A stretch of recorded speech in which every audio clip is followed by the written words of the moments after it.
Important vacancy के बारे में जो कि निकलती है हर साल, और एक्सर्विसमैन का भी इसमें अच्छा खासा रिजर्वेशन होता है। हम बात करेंगे आज IBPS RRB वैकेंसीज़ के बारे में जो कि निकलने वाली है, और जितने भी ग्रामीण बैंक होते हैं हर राज्य के अंदर उनके अंदर ये वैकेंसी निकलती है। दोस्तों इसमें अलग अलग पोस्टों के ऊपर वैकेंसी निकलती है, लेकिन जिसमें एक्सर्विसमैन का रिजर्वेशन होता है वो पोस्ट होती है ऑफिस असिस्टेंट की। तो आज की इस वीडियो में हम इन सारी चीज़ों के बारे में बात करेंगे और बात करेंगे कि ये फॉर्म कब से स्टार्ट हो रहा है।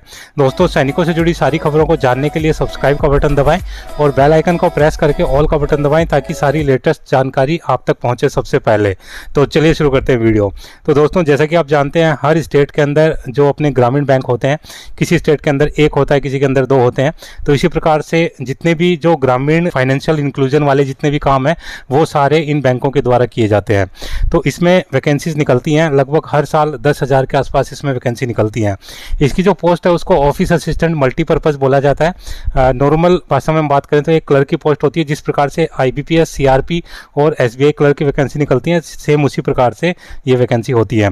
एजुकेशन क्वालिफिकेशन की बात करें तो जो लोग भी ग्रेजुएट हैं वो सभी इसमें अप्लाई कर सकते हैं, लेकिन अगर आप ग्रेजुएट नहीं हैं और आपके पास जो इंडियन आर्मी, नेवी, एयरफोर्स के अंदर जो 15 साल की नौकरी के बाद दिया जाने वाला ग्रेजुएशन सर्टिफिकेट है उसके बेस के ऊपर भी आप इसमें अप्लाई कर सकते हैं। इसके अलावा आप जिस स्टेट से आप अप्लाई कर रहे हैं वहाँ पर आपकी जो है लोकल लैंग्वेज की जो नॉलेज है आपको वहाँ पर होनी चाहिए, साथ ही वर्किंग नॉलेज ऑफ कंप्यूटर होना चाहिए। हालांकि इसके लिए आपको किसी प्रकार का कोई सर्टिफिकेट प्रोड्यूस नहीं करना पड़ता है। बात करें सैलरी की तो सैलरी बेसिकली जो तीनों बैंक्स हैं जैसे IBPS या SBI या RRB की बात करें तो पे प्रोटेक्शन अवेलेबल है एक्सर्विसमैन के लिए। जो भी उनका लास्ट पे सर्टिफिकेट होगा उसी के अकॉर्डिंग उनका पे फिटमेंट किया जाएगा। थोड़ा बहुत अलाउंसेस के अंदर फ़र्क पड़ेगा, जो भी अलाउंसेस आपको बाकी मिलते हैं उनमें थोड़ा वेरिएशन आ सकता है। अदरवाइज जो आपकी सैलरी होगी वो लगभग सेम ही होगी, चाहे आप SBI ज्वाइन करें, चाहे IBPS CRP ज्वाइन करें, चाहे आप RRB ज्वाइन करें। दोस्तों एज रिलैक्सेशन जैसे कि सभी बैंकों के अंदर होता है, एक्सर्विसमैन और डिसेबल एक्सर्विसमैन दोनों के लिए यहाँ पर वैकेंसी रहती है। तो यहाँ पर जो एज रखी जाती है नॉर्मल कैंडिडेट के लिए वो रखी जाती है 18 से लेकर के 28 वर्ष।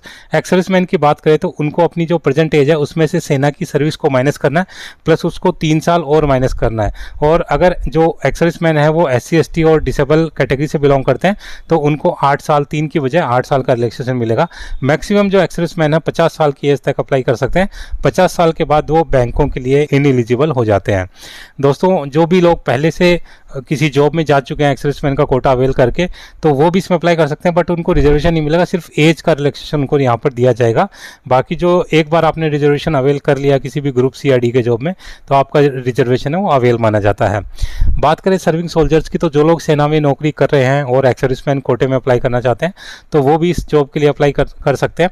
हालांकि इसका अभी जो डिटेल नोटिफिकेशन नहीं आया है, लेकिन पूरी उम्मीद है कि अगले कुछ दिनों में आपको डिटेल नोटिफिकेशन देखने को मिल जाएगा। तो उस हिसाब से अगर हम माने तो अगले जो सितंबर 2026 से पहले जितने भी लोग सेना से रिटायर हो रहे हैं वो सभी इस पोस्ट के लिए एलिजिबल है, वो सभी इसमें अप्लाई कर सकते हैं। बात करें लोकल लैंग्वेज की तो इसमें अगर आप अपने ही स्टेट से अप्लाई करते हैं तो जाहिर है कि आपने जो अपनी स्टेट की जो लोकल लैंग्वेज उसको आपने 8th ग्रेड में या 10th ग्रेड में पढ़ा होगा, तो उसमें आपको अलग से किसी प्रकार की जो लैंग्वेज टेस्ट देने की आवश्यकता नहीं है। लेकिन मान लीजिए कि अगर आप किसी ऐसे स्टेट से अप्लाई कर रहे हैं कि जहाँ पर जो आपका जो नेटिव स्टेट है उससे अलग वो स्टेट है तो वहाँ पर आपको अपना लोकल लैंग्वेज टेस्ट इसमें देना पड़ेगा सिलेक्शन के बाद। दोस्तों इसमें जो लोकल लैंग्वेज है वो उतना हार्ड नहीं है जितना कि IBPS और बाकी के SBI के एग्जाम्स में बताया जाता है। इसमें जो लास्ट नोटिफिकेशन था उसमें बताया गया था कि आपको 6 महीने का टाइम दिया जाता है वहाँ की जो लोकल लैंग्वेज है वो सीखने के लिए, और अगर उसमें भी आप उस नॉलेज को एक्वायर नहीं कर पाते हैं तो फिर उसको एक्सटेंड भी कर दिया जाता है RRB के द्वारा। तो लोकल लैंग्वेज का यहाँ पर इतना ज़्यादा स्ट्रिक्ट मामला नहीं है, क्योंकि बाकी आपने IBPS वगैरह में देखा होगा कि अगर आप किसी दूसरे स्टेट की लोकल लैंग्वेज आपको नहीं आती है तो लोकल लैंग्वेज टेस्ट जो LPT होता है, लैंग्वेज प्रोफिशिएंसी टेस्ट, वहाँ पर कई कैंडिडेट्स को रिजेक्ट भी कर दिया जाता है अगर उनको उस स्टेट की लोकल लैंग्वेज नहीं आती है तो। बट RRB के अंदर इसमें थोड़ा रिलैक्सेशन आप मान सकते हैं।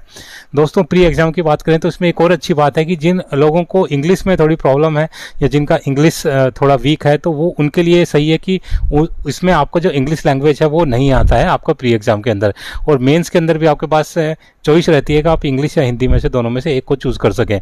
तो यहाँ पर प्री एग्जाम की बात करें तो रीजनिंग और जो न्यूमेरिकल एबिलिटी का यहाँ पर टेस्ट होता है और यहाँ पर आपके 40-40 क्वेश्चन होते हैं जो कि 40-40 मार्क्स के ही होते हैं।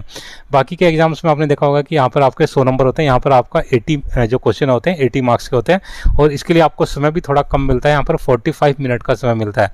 बाकी एग्जाम्स में आपको 1 घंटे का समय मिलता है। बात करें मेंस एग्जाम की तो यहाँ पर भी आपको इंग्लिश लैंग्वेज की ज़रूरत नहीं है, आप इंग्लिश की जगह हिंदी भी चूज़ कर सकते हैं। यहाँ पर आपको रीजनिंग आएगी, computer knowledge, general awareness, numerical ability और हिंदी या इंग्लिश में से दोनों में से एक चीज़ आपको चूज़ करनी पड़ेगी। टोटल आपके 200 क्वेश्चन होंगे जो कि 200 मार्क्स के होंगे और इसके लिए आपको समय मिलेगा 2 घंटे का। जो लोग भी इंग्लिश में वीक हैं उनके लिए एक अच्छी अपॉर्चुनिटी यहाँ पर हो सकती है। मीडियम ऑफ एग्जाम की बात करें कि आप कौन कौन सी भाषा में एग्जाम दे सकते हैं, तो देखिए इंग्लिश और हिंदी तो अवेलेबल है सभी स्टेट्स के अंदर, उसके अलावा किसी अधिकतर स्टेटों के अंदर उनकी जो लोकल लैंग्वेज है वो भी अवेलेबल है। जैसे कि फॉर एग्जांपल आप आंध्र प्रदेश के अंदर तेलुगु में एग्जाम दे सकते हैं, आसाम के अंदर आप आसामीज़ में दे सकते हैं, गुजरात के अंदर गुजराती में दे सकते हैं। तो इस प्रकार से आपकी बहुत सारे स्टेटों की यहाँ पर आप देख रहे हैं उनकी जो लोकल लैंग्वेज है उसमें भी आप एग्जाम को अटैम्प्ट कर सकते हैं। दोस्तों बात करें नेगेटिव मार्किंग की तो यहाँ पर नेगेटिव मार्किंग होती है 0.25 की यहाँ पर नेगेटिव मार्किंग है। तो अगर आपने 4 क्वेश्चन गलत किए तो आपका 1 नंबर है वो कट जाएगा। दोस्तों फीस की बात करें तो एक्सर्विसमैन के यहाँ पर 175 रुपये की फ़ीस रखी जाती है, बाकी जो कैंडिडेट है उनके लिए 850 रुपये की फ़ीस इसमें रखी जाती है। अभी देख लेते हैं कैसे आपको अप्लाई करना है। तो जैसे कि आप जानते हैं IBPS ये सारी भर्तियां कंडक्ट कराता है और जो IBPS की ऑफिशियल वेबसाइट है वहाँ पर जाके आप इसमें ऑनलाइन अप्लाई कर सकते हैं। और बात करें जॉब लोकेशन की तो यहाँ पर जो आप जिस स्टेट से अप्लाई करेंगे आपका जो पूरे टाइम जो आपकी पोस्टिंग है वो उसी स्टेट के अंदर रहेगी। इसमें ऐसा ऑप्शन नहीं है कि आप अपने दूसरे स्टेट में जा सकें, क्योंकि जो रीजनल रूरल बैंक होते हैं वो स्टेट लिमिटेड होते हैं, उसी स्टेट के अंदर ही उनकी फंक्शनिंग रहती है, उनके हेड ऑफिस वगैरह सब उसी स्टेट के अंदर रहते हैं। तो इस प्रकार से आपका जो सिलेक्शन जिस स्टेट में होगा आपको आपकी पूरी नौकरी उसी स्टेट में करनी पड़ेगी। तो ये आपको जो अप्लाई करते समय ये चीज़ें आपको ध्यान रखनी है।